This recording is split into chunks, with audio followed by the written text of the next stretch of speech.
have a chance to ensure that that is the right future of our state. What does the future of a workplace look like? What do people want? Get your organizations that you belong to engaged in a conversation. We take this kind of global thing and we try to make a difference in our community. Join me. Join me. Join me. Join me at the Lansing Economic Club as we discuss business, politics, and the forces that are shaping our future. Please welcome to the screen the Director of Business Development and Marketing for DuPont, Michelle Massey. Good morning, and thank you for joining us today. As you can tell by my attire, I am paying my last nod to summer on this beautiful day because we all know what's coming. The Chamber leadership has done a fantastic job this year of bringing timely topics and world-class speakers to our events. Today is absolutely no exception. We are looking forward to learning more from our URC's President's Panel today, moderated by Patty Poppy, President and CEO of CMS Energy and Consumers Energy. Now, as usual, please make sure to tweet about today's program using the hashtag EconClub. During the program today, as usual, everyone will be on mute. We will utilize the online Ask a Question function located at the bottom of your screen for a Q&A with the panelists. And then also, please submit your questions in this feature at any time during the program. Given all the activities at our local universities and everything that's going on, I am sure we are going to have a lot of questions today. We are going to do our best to answer as many questions as possible. Please also use the chat function to the right to engage with your fellow Lansing Economic Club members and attendees. And as usual, I see that a lot of you are already on it and letting people know who you are, and you're out there enjoying the event again today. The next thing I would like to do is thank our sponsors. Our Economic Club Series sponsor today is Mid-Michigan Business Travel Coalition. Our program sponsor is Consumers Energy. Event management partner, Michigan Premier Events, managing and delivering high-quality event solutions for our program. And our official AV and video production sponsor is Message Makers for leveraging state-of-the-art technology for our digital program today. Thank you again for joining us today. I would like to introduce Paula Cunningham, State Director of AARP, who will be making remarks on behalf of Mid-Michigan Travel Coalition. Paula? Greetings. We know that a lot of you are starting to get that travel bug. You're ready to go somewhere, and you may even be planning your dream vacation for this spring. But wherever your dream vacation is, remember that Lansing and Flying Lansing can take you to more than 500 destinations worldwide. So please remember to fly Lansing as you begin to plan those vacations. Also, for our United fans, United will be returning in October, and booking is available. And we should all be thrilled to have that option remain in Lansing. And last but not least, if you're wanting to make that international flight, Apple Vacation will be able to help you. Stay tuned for more information on Apple Vacations. Now it is indeed my pleasure to introduce to you Jessica Tremontana. She is the Public Affairs Manager for Consumers Energy, who is the sponsor of today's forum. Prior to joining Consumers in July 2019, Jessica was Senior Account Executive with Martin Waymeyer, a Lansing-based public affairs firm. Jessica has also served as Communications Director for Progress Michigan, and she worked as Communications Director and Press Secretary for the Michigan House Democrats and Senior Communications Advisor for the Michigan State Democrats. She is a graduate of James Madison University, or James Madison College at Michigan State University, and with a double major in journalism and social relations. Jessica will introduce today's panel. Thanks, Jessica.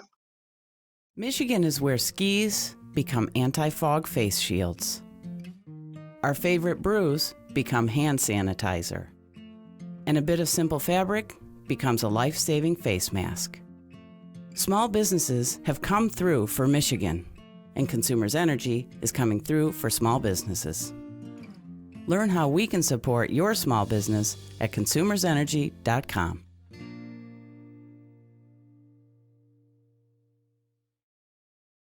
I'm Jessica Tremontana with Consumers Energy. I'm proud to introduce our moderator for today's panel, Patty Poppe. Born and raised in Jackson, there's no place she'd rather call than home than right here in mid-Michigan. She's worked and led successful teams in Michigan's biggest industries, from the shop floors of General Motors automotive plants to leadership roles at both of Michigan's energy providers.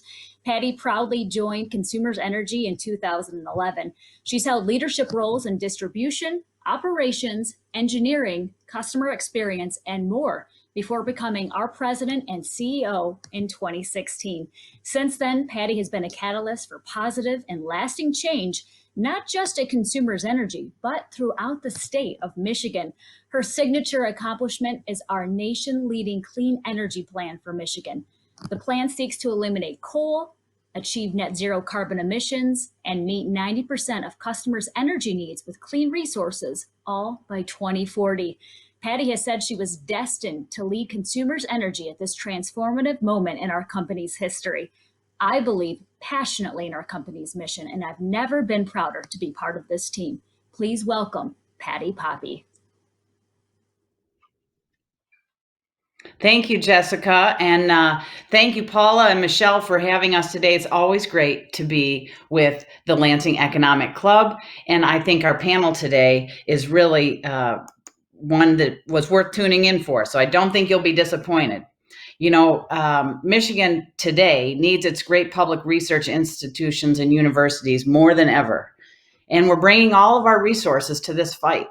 Our medical and nursing schools, our engineers and economists, our public health and environmental researchers, our psychologists and social workers are all working to help.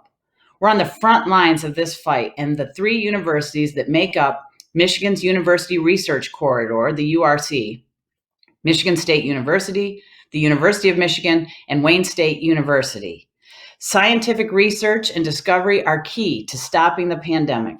And our universities and researchers are fully engaged in this race to find solutions and help our economy recover.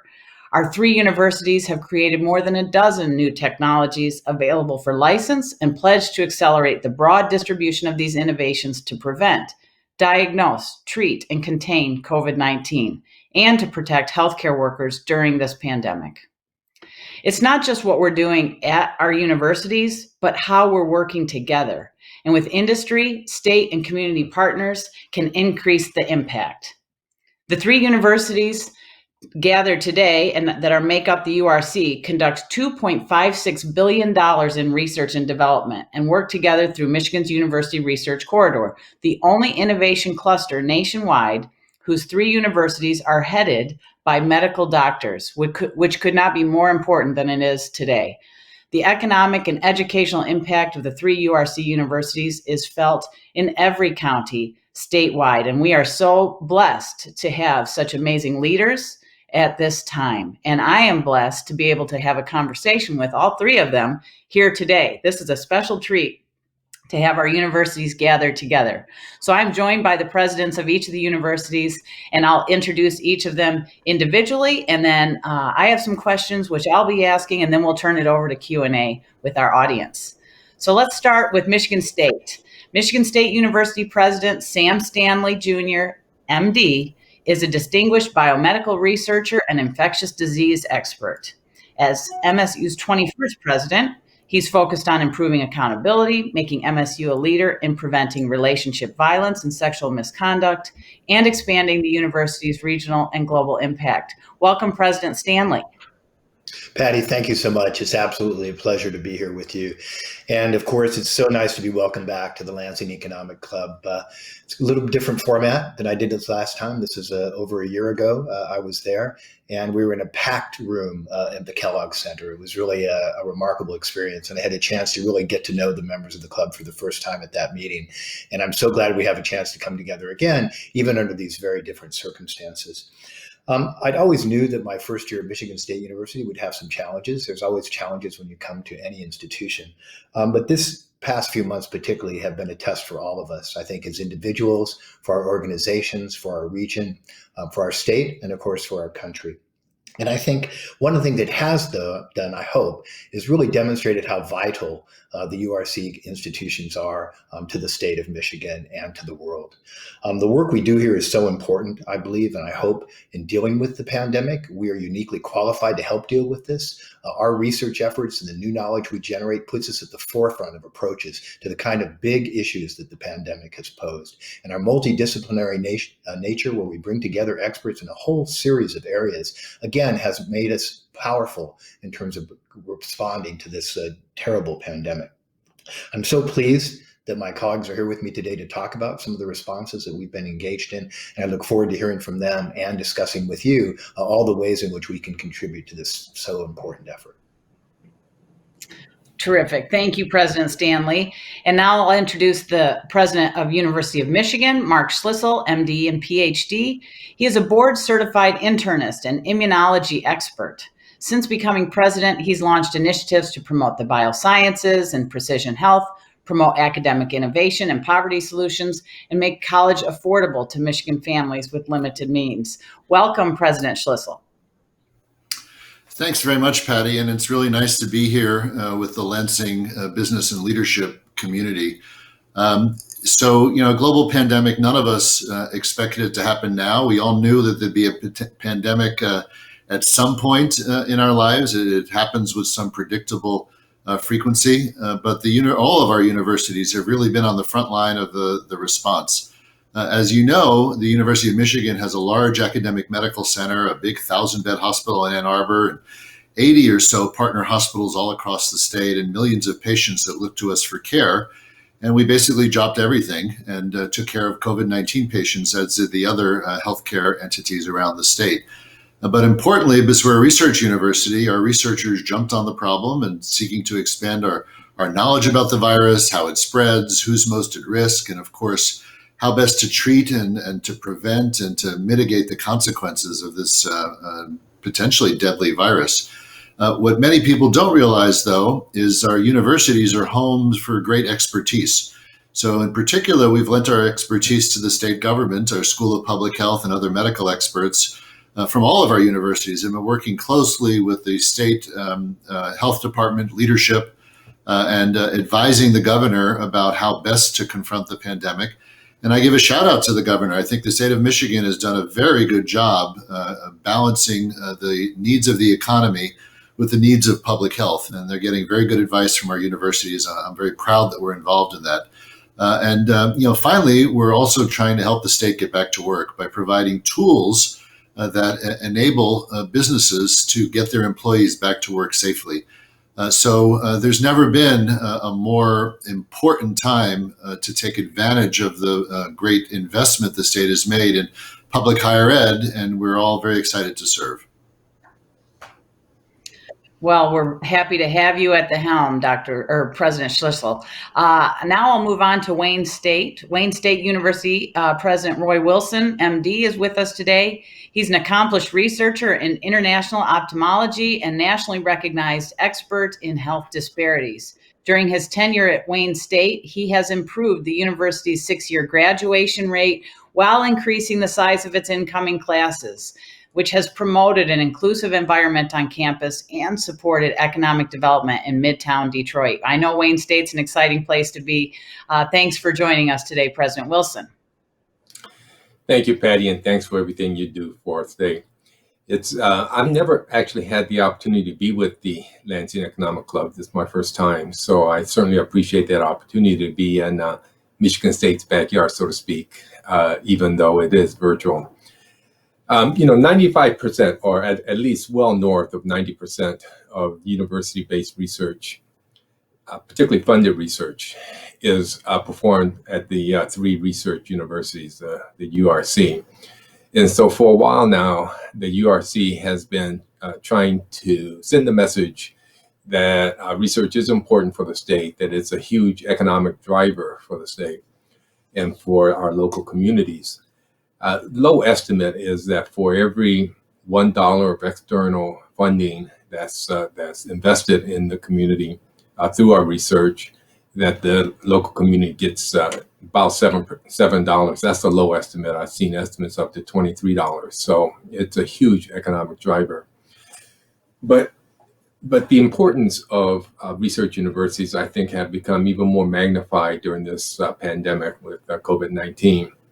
It's really been an all hands on deck kind of situation.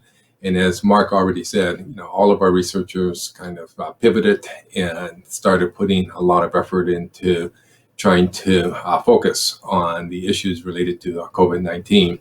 So the value of research universities has been greatly magnified, I think, through this very, very historic time. So today we're releasing a URC report that highlights some of the work that we are going to talk about today. And it's available at urcmich.org. Thank you. Well, thank you, Dr. Wilson. And that is going to be a really excellent report to read.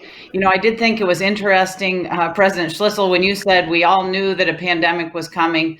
I will say that you might be more informed than I was because I think a lot of us never imagined that we would have a pandemic like what we're experiencing and what the effects would truly be. And so I would suggest that companies and elected officials all over Michigan and frankly all over the world are scrambling to help, specifically here in Michigan, the state deal with COVID-19. We are so lucky to have these three amazing institutions, and frankly, each of your individual talents so prepared for a time such as this. It really is a blessing to all of us. I'd love to hear more, and I'm sure our viewers would love to know more about what specifically each of your universities are doing to help participate here in the state and help fight the fight. I'll start with you, President Stanley. We'd love to hear what's happening at MSU related to COVID-19. Sure. So we've really been working on it on multiple fronts. And let me focus for this first question kind of on the things we've been doing directly related to COVID-19. And so we have a group that's set up something called the National Convalescent Plasma Project that's led on our campus by Nigel Paneth. And that's been taking a look at the serum, the blood plasma from people who've recovered from COVID-19 infection. We know from other diseases that sometimes actually transfusing that into patients with the disease other patients with the disease can actually help prevent severe disease or be a powerful treatment.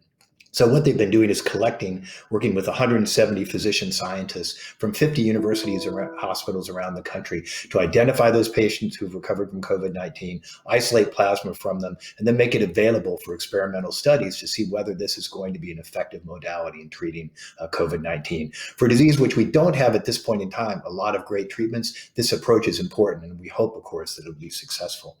We've also been working on the diagnosis. That's so important. And one of our faculty members has developed a saliva-based test. These have become popular because obviously it's less uncomfortable than having your nose swabbed. A saliva-based test that can detect the virus, very sensitive, we think, and very specific. But more importantly, the sample tests don't require cold chain. So in other words, you don't need to refrigerate the saliva samples that are taken. They can stay good and allow you 48 hours to actually do the sampling. So we think that's very helpful. We've been using nanotechnology to actually take a look at samples of tears, of saliva, and other things from patients who have COVID-19 to try and look for biomarkers for more severe disease. So we could tell in advance who might be more likely to develop severe infection with COVID-19 than patients who might not have as many symptoms, and that's important. And we've been among the pioneers for wastewater assays for the COVID-19 virus. This could be a powerful tool on a broad epidemiologic scale to look at a city, to look at a college or university, and figure out are there dormitories where there may be hidden cases because we can actually detect COVID-19 in the wastewater. And I know our colleagues are doing similar studies, but I think they've been very important.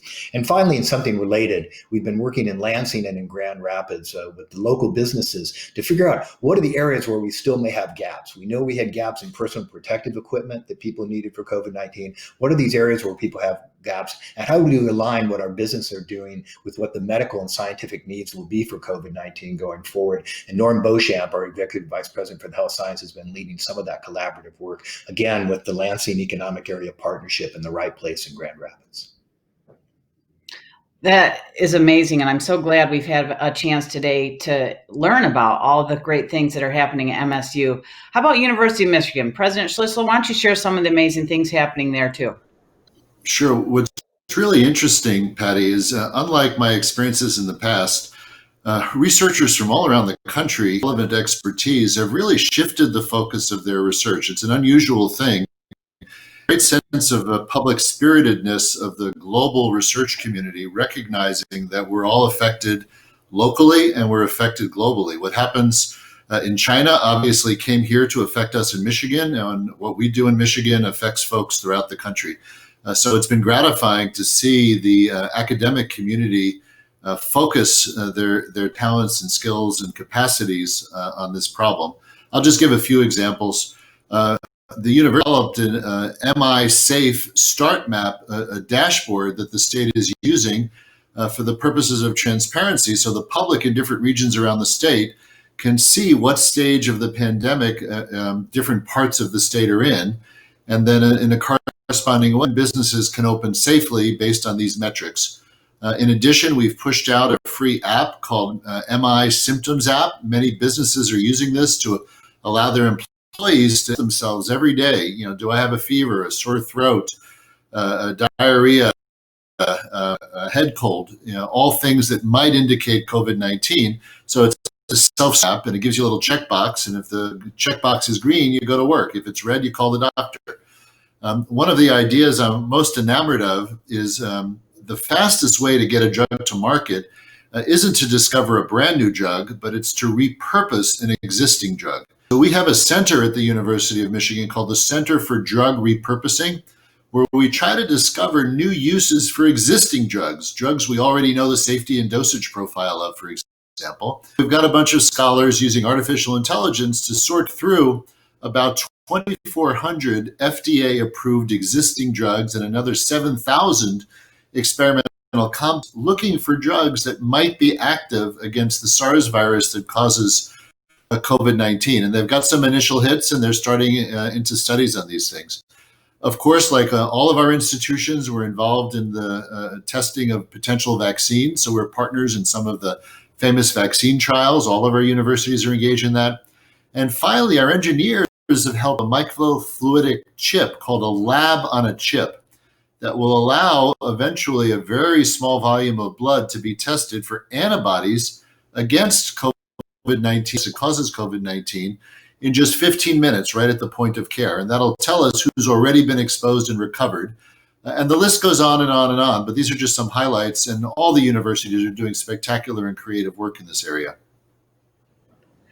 It is so exciting, and it's interesting to hear the other disciplines getting involved as well. I do think it is true about America. When the going gets tough, we can actually come together and do amazing things together. That's a great to hear what's happening at University of Michigan. President Wilson, let's head down to Wayne State University and find out what you all are up to fighting the COVID-19 virus. Thank you, Patty. So I'm going to talk a little bit about what we do in the community. All of our universities are doing various things in the community during this very difficult time. You know, within a day or two of the first case of COVID-19 being diagnosed in Michigan, several of my doctors at the faculty practice plan called me up. I was actually on a road trip during that time, and said they needed $1 million to buy some machines and set up some testing units. So, you know, obviously I approved it, and we got these testing machines, and we started setting up testing centers for initially first responders, healthcare workers, and others that were exposed to COVID-19. Then, when it became obvious that there was a huge racial disparity with African Americans getting the disease and dying at a rate that was very disproportionate to their population in the state, we realized that we had to pivot, because a lot of people, these testing sites were in places where you had to have a car and drive to. And we realized that many vulnerable populations don't have access to cars and other transportation to get to these testing sites. And so we shifted, and with a partnership with the mobility arm of Ford, we started setting up these mobile units and actually going to these vulnerable populations, prisons, nursing homes, Black neighborhoods that had high incidence of COVID-19. I was selected to be on the governor's racial disparity task force for COVID-19. And one of the strategies that the task force used was to scale this mobile testing capability throughout the state, so it wasn't just available in the Detroit area. Now, I don't know if I'm not attributing cause effect. All of our universities are doing various things to address health disparities in the various communities. But one thing that I think is not being talked about enough is that this huge racial disparity that we saw at the beginning has now been completely eliminated. All three of us, the three presidents here, are also on another committee, the Michigan Economic Recovery Committee, and we get reports every week from University of Michigan School of Public Health, actually.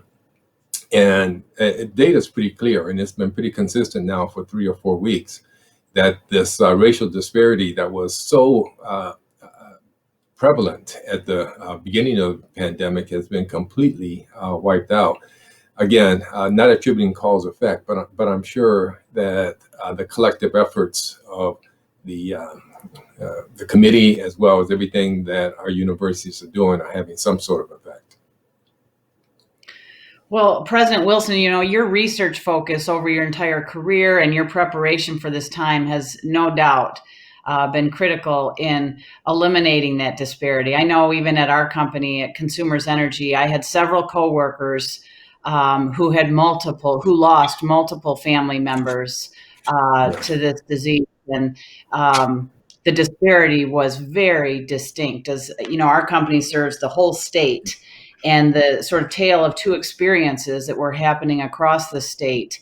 I am so happy to hear the news that that disparity has been addressed and eliminated. And your research throughout your entire career clearly puts you in the right place at the right time. We're so lucky to have you in our community. Now, with all three large medical schools producing more medical talent than any of your national peer university clusters, isn't that impressive?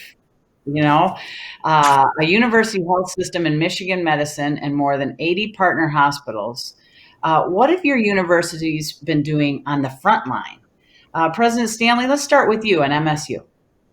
Well, Patty, you've really captured, I think, a point of pride for the URC, because we really are leading the nation in terms of being absolutely vital to our particular state in generating the medical talent that's going to be needed now and in the future.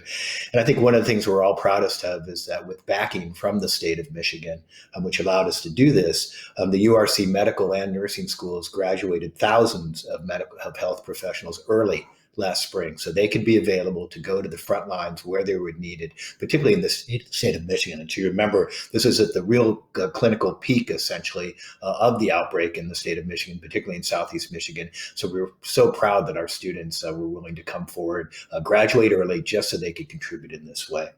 And then, of course, as you said, we are, as you thank health providers, there's a 4 in 10 chance if you do a physician or osteopathic physician that you will be thanking a graduate of one of the URC schools. So basically 4 out of every 10 doctors in Michigan graduate from a URC university.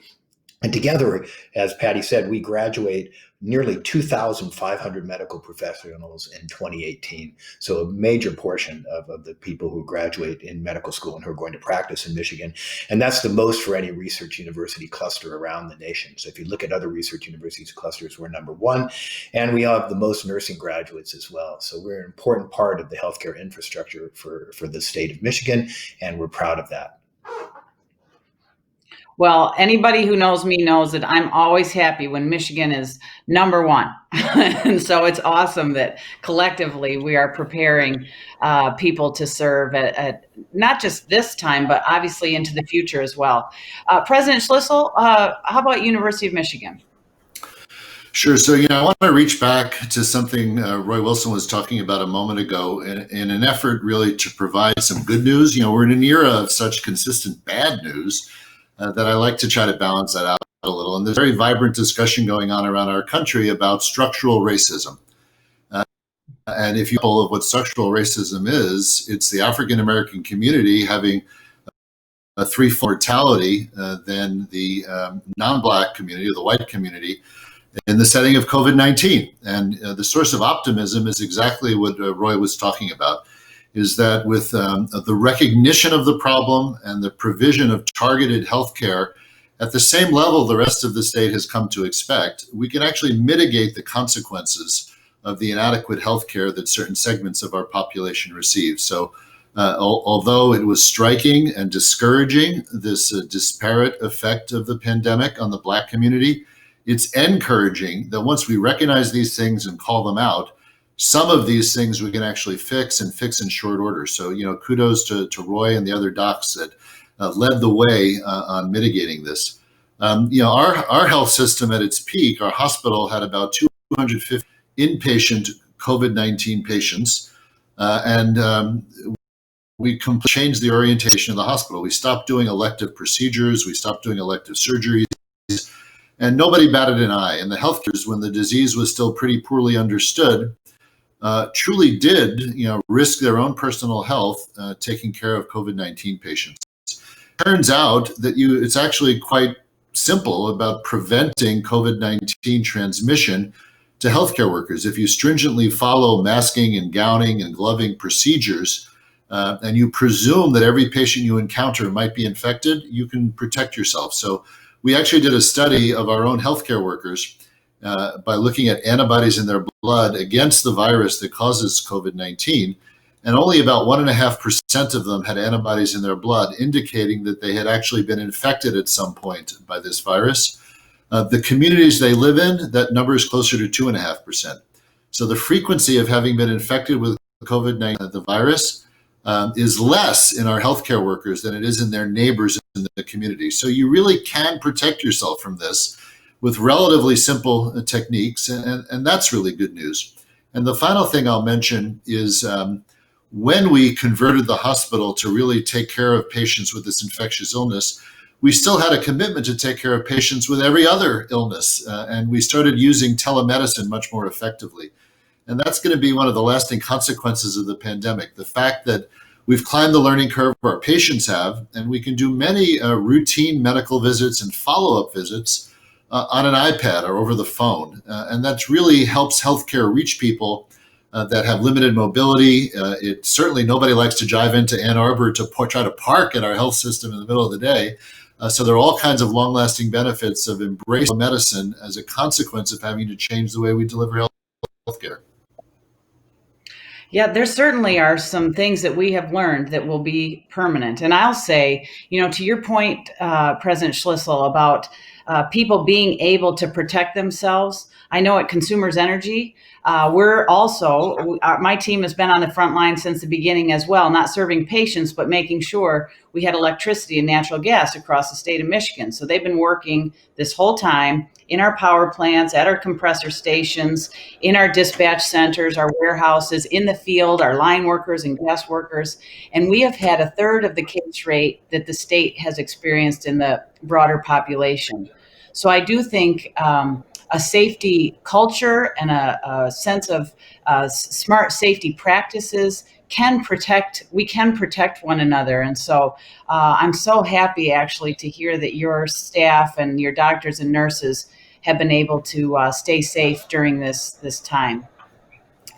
And Dr. Wilson, President Wilson, we know more stuff happening at Wayne State. Please share.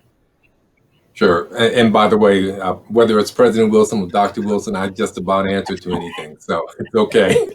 One of the things about COVID-19. I'm trying to be official with you here, but you're my pal. Yeah, thank you. One thing about COVID-19 is that it is a novel coronavirus. So the science of it is evolving as we speak. We know that's highly infectious. But one of the things that is somewhat surprising, and it's very rare, but it rarely passes from the mother to the newborn. And so researchers at Wayne State, we have the perinatal research branch of the NIH located here, and they're using advanced molecular techniques to figure out why that's the case. We also know that COVID-19 is highly inflammatory. And, one of the things that I think we have to do a better job of with young people they've gotten the message that the likelihood of them dying is very low, which is true. But certainly there are other health effects, long-term effects that young people can get. One of which is very disturbing, which is showing up in many athletes, and that's inflammation of the heart or cardiomyopathy, which can be debilitating if you have it for a long time. And so I don't really worry about, for myself, if I get the disease, that I'm going to die. I think I'm in pretty good health, and I think I'll be okay. But I'm really scared stiff that I can develop a cardiomyopathy that totally affects my quality of life moving forward at a time when we should be enjoying our life. So that's the thing that I'm most scared of.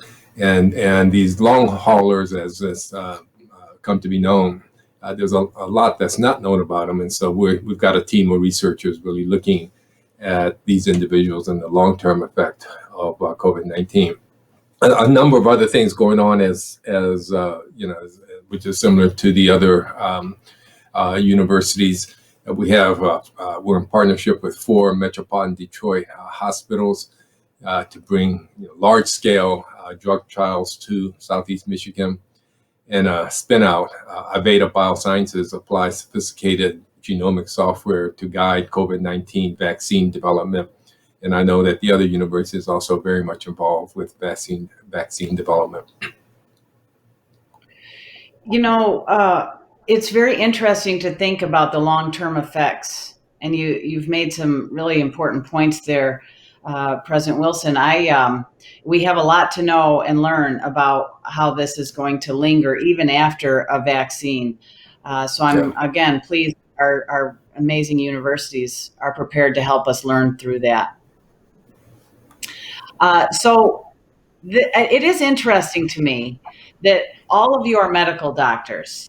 And what a blessing that is for our state to have your leadership at a time such as this. I just find it quite inspiring. So I'd love to hear from all of you about what it means as a medical doctor to help how it's influenced your approach at your institution here for the state on handling COVID-19.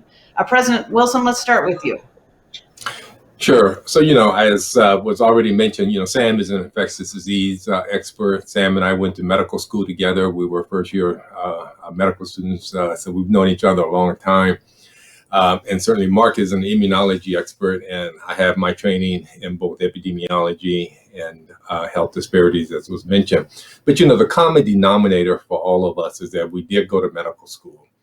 And so what you learn in medical school is how to approach a problem, how to assess risk and probability, and being comfortable with uncertainty, because rarely do you have all the information, and you have to be able to make decisions in the face of uncertainty. So I'm not sure that that our medical background has led us to having necessarily the same conclusions on every issue, but certainly the way we approach the problem is probably very similar. The 3 of us were on a panel a couple of days ago with Nathan Wolf, who is an expert in pandemics and its economic effects. And one of the things that he was emphasizing over and over again was the importance of understanding the risk of an event happening. He was trying to he had predicted a pandemic was happening and was trying to sell pandemic insurance. To really be able to predict when the risk of a particularly catastrophic event happening. But that's what medicine is all about, is particularly now with the way medicine has been shifting toward more preventive care as opposed to a point of care after an event has already happened. And so our approach to problems, our approach to being able to make decisions with inadequate information, and our training in risk assessment and probability probably makes us approach these issues with somewhat of a similar mindset. Well, that makes sense to me. As an engineer, I know in engineering school we were taught a particular way of solving problems. And so it doesn't surprise me that medical school does a similar thing, but on the human level. President Schlissel, how about you? What does being a doctor meant to your role here during this pandemic? I could not have put it any better than President Wilson, than Roy did. And it's actually produced a bit of a challenge when you train and thinking a certain way. For example, being comfortable making decisions in the setting of uncertainty, where you just basically have to decide, and you're not going to get it perfect because you've got incomplete information. And especially in a situation that does have real risk to real people. Thinking about it as a physician doesn't easily, to my understanding, how the breadth of our campus thinks about the risk during the pandemic. So one of the challenges that I've had in helping lead the campus is helping people understand the nature of risk and the fact that we're making decisions, every one of which is arguable because this is a novel pandemic. We're using first principles, a scientific approach. We're using our experts, but there is uncertainty. We can't know with certainty, and there are mathematical modelers that try to tell us what's going on. But again, since this is novel, we haven't even identified all the variables to model. So it's a paradoxical challenge being comfortable with risk and uncertainty, leading a community, most of whom aren't comfortable. So translating that to a highly educated but non-medical community has been a challenge. The other thing I'll mention is that having an appreciation of the amazing capacity of research to solve problems, it isn't Pollyannish to say that we will figure out COVID-19 vaccine, there will be effective medicines, there'll be a next pandemic, but we're gonna conquer this, and it's going to be through the kind of research done at our institutions. So that gives me a degree of realism, but also a longer term sense of confidence. And the last thing I'll mention is imagine the condition our society would be in right now if it weren't for our decades-long investment in biomedical research at the national level. So if this were 100 years ago, we wouldn't have a diagnostic test for the virus. We wouldn't be able to tell who was infected. And since this virus can be transmitted by asymptomatic people, basically the only approach we would have would be that lockdown approach that the governor took in the very beginning of the pandemic, where nobody leaves their home. That would be it. We wouldn't be able to tell who was sick. So we're reaping the benefits of this decades-long investment, and I hope it continues because there will be future pandemics. Well, and before I go to President Stanley, just a reminder to all our viewers, please be sure to put your questions in the chat box. We're going to transition to questions from the audience here in just a minute. So President Stanley, how about you? What has it been for you as a medical doctor to be leading the university through this time? Well, I think my colleagues did an amazing job answering this question, and I really don't feel that I have a tremendous amount to add, other than to say is I think we do speak the same language when we talk to each other. There's a shared understanding and familiarity with these kinds of issues. So when we actually work together, which we've been doing a lot in the face of the pandemic, I think our communications are work very, very well. And I think, again, I'll say what Mark said in maybe a little different way. I think we have a perspective on this. And again, I think that perspective is guided both by our ability to deal with uncertainty, as he talked about, but also, just as he said, our ability to understand the power of science and the power of research and innovation to make a difference. And I'll go back to HIV. When I was in the middle of my infectious disease training is when the epidemic of HIV really hit, and we were dealing with an untreatable disease with high lethality, essentially 100% lethality.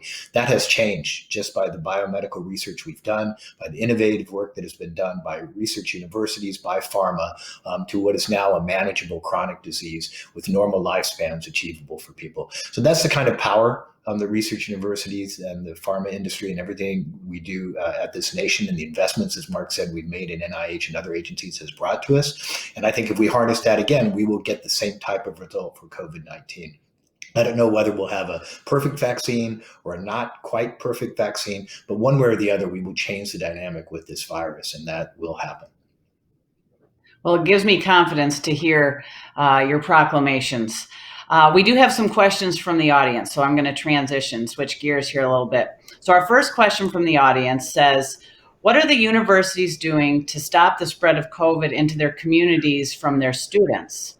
I know it's been a challenging time with students back on campus and trying to manage that.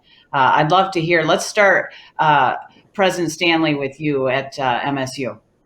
Sure. So this is a very important question, obviously. And I think the first line of defense is to recognize that the same precautions we've been talking about are the ways in which we stop transmission within the community. So that is wearing masks, social distancing, the 6 feet of physical distancing, really, we should call it, and then avoiding large gatherings, avoiding even smaller gatherings. One of the things we've seen in the outbreak that our students at Michigan State have experienced off campus has been they weren't always associated with large parties. Often they were associated with smaller gatherings, 10 or 12 people coming together, but not exercising those precautions. So if you're a member of the community, your safest way to be protected is to maintain those kinds of precautions. And as I walk around East Lansing and I walk around the area, I see people doing this. As I go into businesses, I see everyone wearing masks. So they are taking the appropriate precautions. In the meantime, we're doing our best to continue to educate our students to make sure they're doing this. The quarantine orders that were put forward by the Ingham County Health Department, I think, are helping us really start to contain this outbreak. And the good news, at least so far, and we watch this very carefully, and there's never any good news, obviously, when people are getting cases of COVID-19. But in terms of the community itself, what hasn't happened is what could be concerned has happened, and that is a major outbreak in the community outside this age group. Right now, we're not seeing that. We're not seeing hospitalizations. We're not seeing utilization of intensive care at this point. But we're monitoring that very carefully, and we understand the best thing we can do is keep cases down among our students, and I think we're all working together to do that. Yeah, well, thank you for all your efforts on that. And President Wilson, how about at Wayne State? What's the situation there? Yeah, I think it goes both ways. Certainly the community sometimes is very concerned about outbreaks in the community because of college students. And it also goes the other way, that there are some universities in which there's a higher prevalence in the community, and there's a concern that that's going to cause greater outbreaks within the university. We're really actually very, very lucky at Wayne State. Our percent positivity is low. Detroit itself, having had a very, very tough April and May, has been doing very well. So the number of cases and the percent positivity in Detroit is low. So what we're mirroring right now pretty much what's going on in the community. So it's not like, we have a lot more cases and we're seeding the community or vice versa. So as Sam was saying, the main thing is just to make sure that everyone, not just the students, but also the people in the community, practice safe practices, wear masks, social distance. We have a very open campus, and we welcome a lot of people from the community to our campus. They go into our buildings and everything, and so it's very important for us that we have the people in the community do the exact same thing that we're mandating of all of our students. Well, I'm happy to hear that. And President Schlissel, how about Ann Arbor? What's our situation? Similar situation and challenges. The good news is we're not seeing spread from students to community, but we are seeing spread among students. It's not happening on campus, it's happening off campus, and that's a pretty common experience in higher ed. For example, we've got 7,000 researchers back in our research buildings right now, and there's no transmission amongst researchers in our research buildings. So that's a lot of people, although there are a smattering of community-acquired cases. When it comes to our students, there are cases off campus. We try to use education, reminders. We collaborate closely with the county health in case investigation, case tracking. We provide isolation and quarantine housing. Whether a student lives on campus or off campus, we'll take care of our students. But it's my biggest worry, actually, is spread socially off campus. The good news part is it's not spreading to community. The bad news part, it's spreading amongst students. The good news is we know how to prevent it. The uncertainty is whether we can, and the preventing it is masks and distance, small groups, socialize outdoors as long as you can. And when you go indoors, the groups have to get smaller. So we know how to prevent it, and we just have to, try to help one another, remind one another, be disciplined, and educate everybody. Some of these precautions are so simple, it's hard to understand why we don't all practice them with such vigor, but all of the education efforts that you've all been making to help communicate with the communities about how important it is, and your students obviously, is very important. Now, switching gears a bit, I've got another question from the audience. The budget has obviously been a real challenge for the state. There's real concerns about the budget, and so the question for the state budget. And so the question is, how do you anticipate the universities responding to the serious budget issues caused by COVID? I think we actually have some good news on this front. President Schlissel, why don't we start with you? Well, the good news, and we don't usually tout good news in terms of higher ed funding. And we certainly don't usually consider a flat budget good news, but in the setting of all the challenges of the state, we got the very good news from the governor and from our legislature that they've agreed upon and passed a flat higher ed budget year over year. So our budget will be the same amount we got in FY20, we'll get in FY21.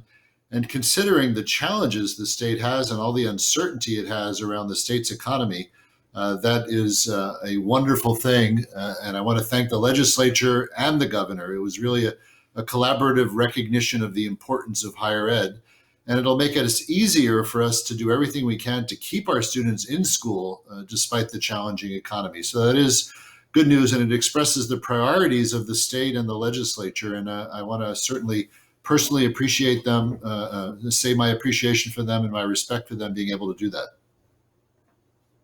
It's a big victory and important at this time more than ever. And so since we're just running out of time, I'm going to go ahead and skip to the next question, and we'll do a round robin. And then I've got one final speed round question for each of you.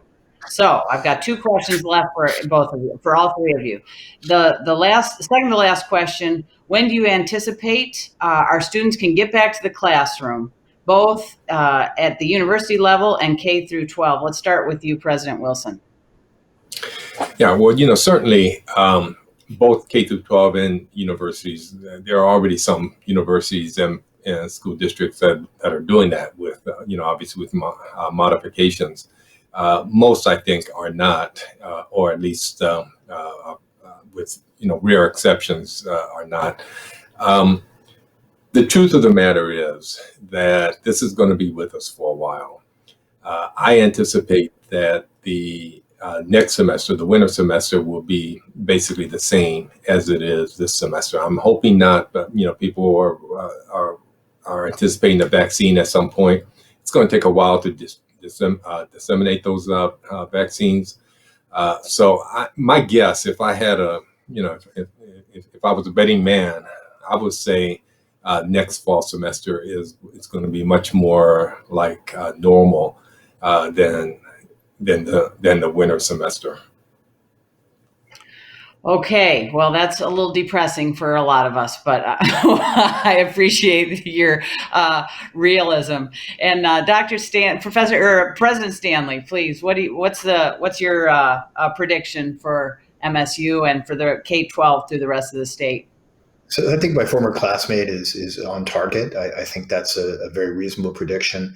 I do think that one of the things we're going to be learning, because as Roy said, we have some places that have opened up that are teaching where people are doing in-person teaching, and other places not so much.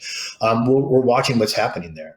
And if there's not cases of transmission in a classroom where people are wearing masks, where they're socially distanced, that gives me more, and I'm talking about higher education at the college level now, that gives me much more confidence that we can teach safely in that environment. And I think you might see more campuses coming back to at least the teaching component. As far as the housing, congregate housing and so on, that's a little more challenging about when that would get back to normal. Yeah, I can imagine. There are just a lot of variables. And Mark, how about you? What are your thoughts in Ann Arbor? Yeah, I would agree with the consensus. So right now, about 20% of our student credit hours are in person. We've prioritized things like teaching labs and music instruction, things that you just really can't do online. So the majority of what we're doing is online. We're not seeing transmission on campus, but once again, in town and in congregate living circumstances, My candidate for word of the year is congregate living. It's a term we never used before, and now we use it all the time. So I think that's a real challenge. I predict we won't get back to normal until next academic year. And we'll all find ways to deliver as much of our mission as we can while balancing health needs and the safety and perceptions of safety. And next fall really does depend upon implementing a vaccination program. And what I'm most nervous about is that we'll have one or several vaccines, but we'll botch the delivery. So our country has not demonstrated great capacity for organized nationwide action. And that's what it's going to take to deliver a vaccine to 300 million people. And if it requires multiple doses, especially in an era where there's an inherent distrust in some communities of vaccines, and there's a growing distrust of our flagship science-based government agencies like the CDC and the FDA, we have to restore confidence in those agencies by having them purely focused on the science. And then we've got a shot at getting back to normal by following good scientific guidance, unfiltered by political concerns. Well, amen to that. And that leads me to my final speed round question. We're just going to go whip around the screen here. Your prediction on when a vaccine may be available to scale for usage. Just give me your best guess. President Wilson. January.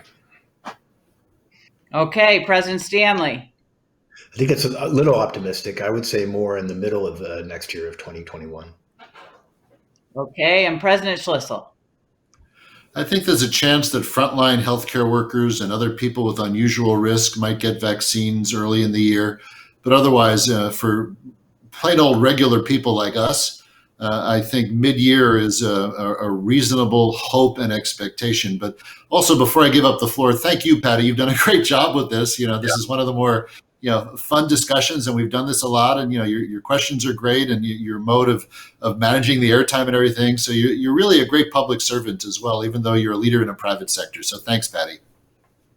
I'll say amen to that, and thank you so much. Again, let me join Mark in thanking the legislature and the governor for the funding for higher education, and thank all you taxpayers from the Lansing Economic Club for your support as well. We very much appreciate it, and we hope we earn it.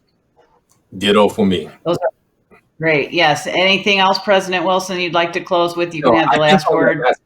I think on that last question, it depends on what you mean by scale. I think that, there are certain politicians who are saying that's going to be in November. I just don't see any way that that's possible. But I do think by January, it will have vaccine available, but it won't be, as Mark was saying, to the masses until probably middle part of the year. Well, and definitely no one's going to hold you to your predictions here.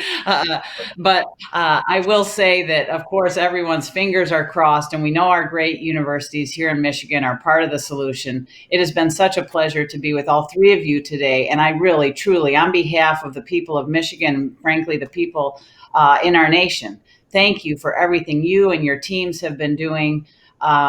It is an extraordinary time, and we have been blessed to have extraordinary leadership in our key institutions here in Michigan. So thank you so much. It's been a pleasure to be with you, and thanks to the Lansing Economic Club, as always, for putting together an amazing program. Thanks, everybody, and we'll stay in touch. Thank you all. Thank you so much, Patty and URC presidents, for being with us today and providing such expertise, insight, and in-depth answers that truly came from your heart. So we really appreciate getting that insight. Now, ladies and gentlemen, let's check out a message from our partners, Messages, and Michigan Premier Events. 2020. So who do you turn to help you deliver unforgettable live events? Michigan Premier Events. We deliver high-end virtual event solutions, as well as video production services to help elevate the experience and help you stand out virtually. Securely engage your workforce while having Michigan Premier Events manage and live stream your nonprofit, associations and business conferences, programs, and events that are customizable to your brand, audience, and content. Level up your virtual events with Michigan Premier Events. Your success is our success. Contact Michigan Premier Events today. Thank you so much. In this And our virtual next economic club. Social distance may be challenging, but we are absolutely stronger when we can connect. And I'm grateful that our creative team has the streaming video and online event production tools to make virtual events like this one possible. If you have an event that you need to take online or a community that you need to bring together, give us a shout and we'd be happy to help in any way we can. Again, thank you and take care.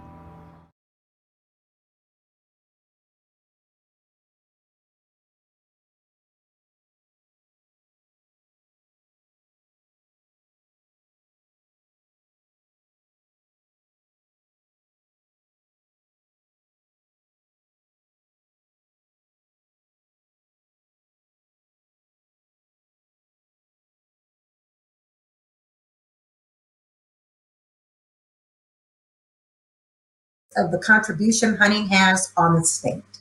Thank you so very much again for coming. Enjoy the sunshine and get out and take your lunch outside today. You have permission to do that. Have a wonderful day and we'll see you at the next event.